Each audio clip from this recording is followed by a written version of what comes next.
This is a movement overview for Perfect Dark. As I said in my control schemes video, 1.2 is a superior control scheme. Definitely check that video out if you haven't seen it yet. So, what makes movement unique in this game, and also Goldeneye, they're very similar games in terms of general movement. One thing to know is that after moving forward for about 3.5 seconds, you increase in speed considerably, giving you what's known as a running boost. And this is something you want to try and keep throughout your speed runs through levels, to just keep your speed and not get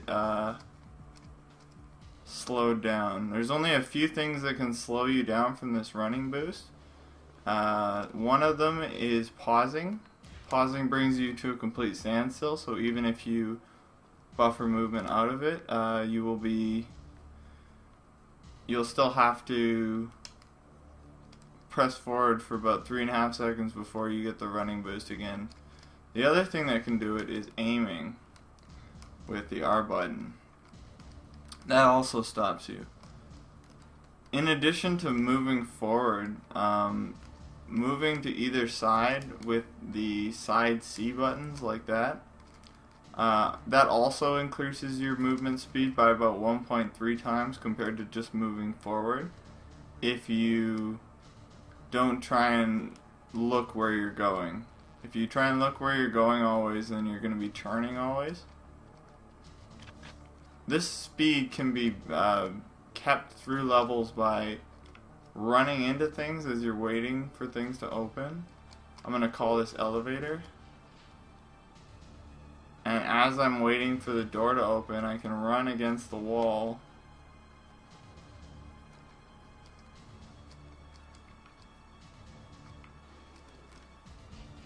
and keep my speed going. It's a little bit harder to do this with 2 buttons, but it can save you some time.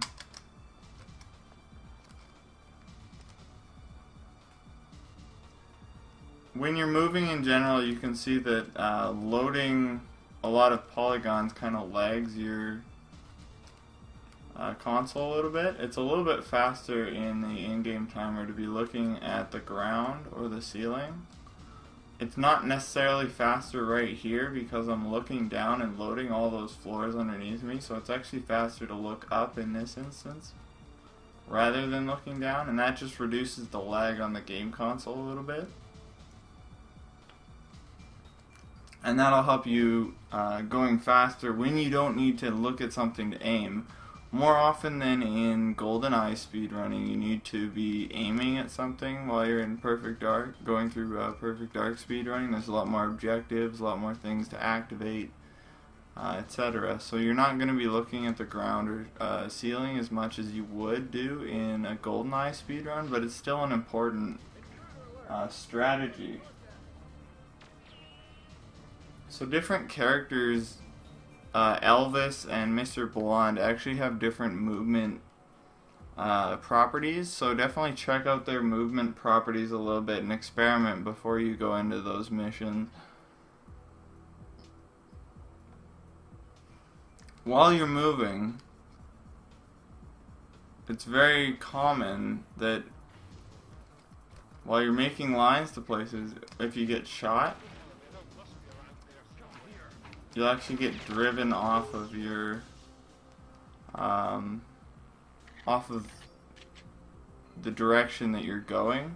So sometimes you'll need to adjust for that as well. But that's going to be it, covering it on the console. Now I'm going to switch over to PC to show you an excellent tutorial by Icy Speedruns. His channel link will be in the description below. So this is the tutorial by Icy Speedruns. This is an excellent tutorial. This is actually on speedrunning Goldeneye, but it's just as applicable to Perfect Dark in most instances. It goes over a bunch of things that are basics, but really what I wanted to cover here in this video is the most important part of speedrunning is movement and control, or as the elite calls, your overall control of Bond, or I guess it would be Joanna. Ideally, you want to cut corners as tightly as possible and keep your turns minimal, as opposed to making wide turns and adding unnecessary difference. This is kind of a good example. So basically what this player is doing, instead of going straight and then turning just sharply like that, you're going, first he tries to make several cuts to make it a little bit smoother, and that's a little bit better than making it this wide. But you're going to want to make straight lines as much as possible, rather than making curved lines. Anytime you are going to a destination, you want to do straight lines. So this even removes some of these lines on this right example, and you go almost straight towards the corner and turn so that you're in line with the next corner, etc., etc. This is, it says as you're adjusting your lines after a turn, you may wiggle a little to get on the perfect line, but the slight turning adjustment. So you want to keep every single adjustment minimal, and you want to be aware of every single adjustment that you make.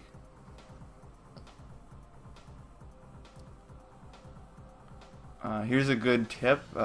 Keep in mind that because strafe running is used, it's often better to maintain a left strafe or a right strafe rather than switching in between the two, because you have to decelerate and then re-accelerate in the other direction. So you want to be holding down the two buttons most of the time.